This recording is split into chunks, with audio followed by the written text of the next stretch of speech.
bread always nice when there is something in it. So I thought of sharing this curried chickpea buns with you all. For this recipe I am using 400 grams bread flour. You can use any kind of other flours. 100 grams. I am using 50 grams plain flour and 50 grams wheat germ. You can use wholemeal flour or even plain flour.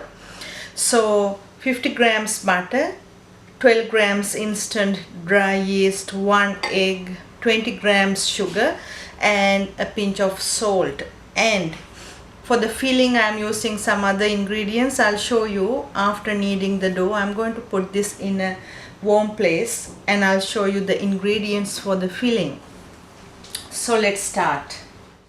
So into the mixing bowl add the bread flour and plain flour or any other flour that you want to add in, and then the yeast, sugar,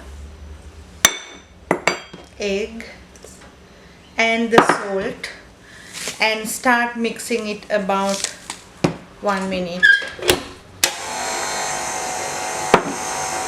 And I think I didn't show you the amount of water I'm going to use in this recipe. It's about 300 mils, but always make sure that you add little by little because it depends on the size of the egg that you are using.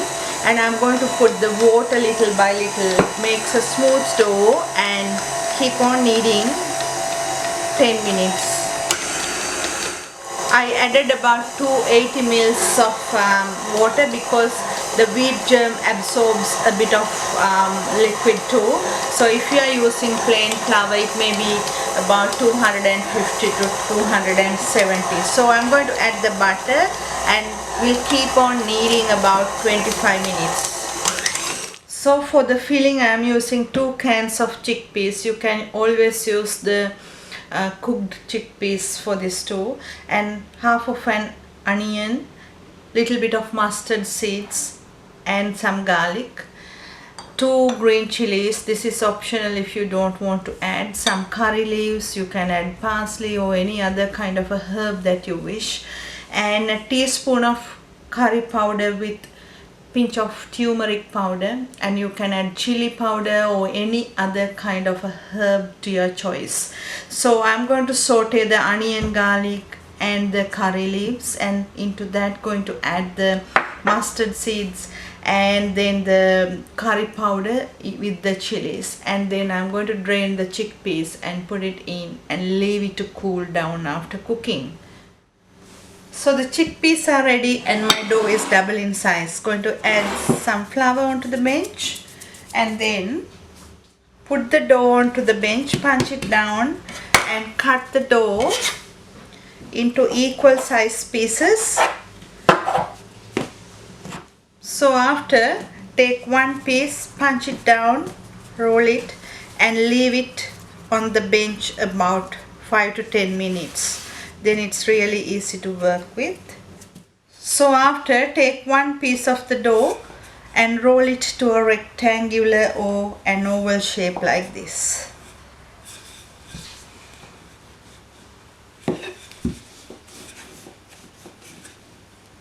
Then take a spoonful of the mix and leave it in a corner like this,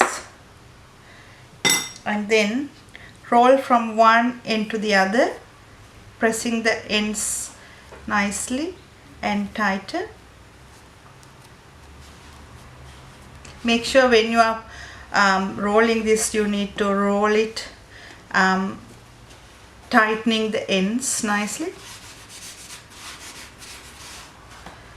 and then press the ends down and leave this on a baking tray to prove again about, depends on the room temperature, actually about 30 to 40 minutes. So take one piece out, put some flour on the bench and roll this to an oval or a rectangular shape, and like this. Once you roll it, put a spoonful full of mix into the middle like this, and then press ends together nice and tight.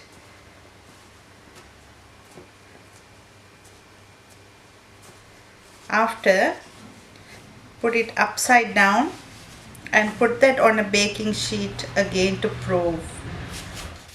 So the chickpea rolls are ready, and I'm going to brush the tops with eggs and going to bake this on 180 centigrades about 20 to 30 minutes or until golden brown on top. If you like, you can add a bit of sesame or poppy seeds on top to give it a nice look.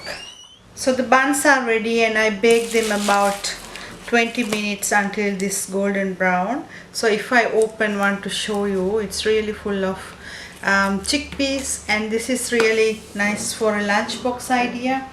You can do this in a big batch and freeze them too. Hope you will enjoy this. Thank you for watching.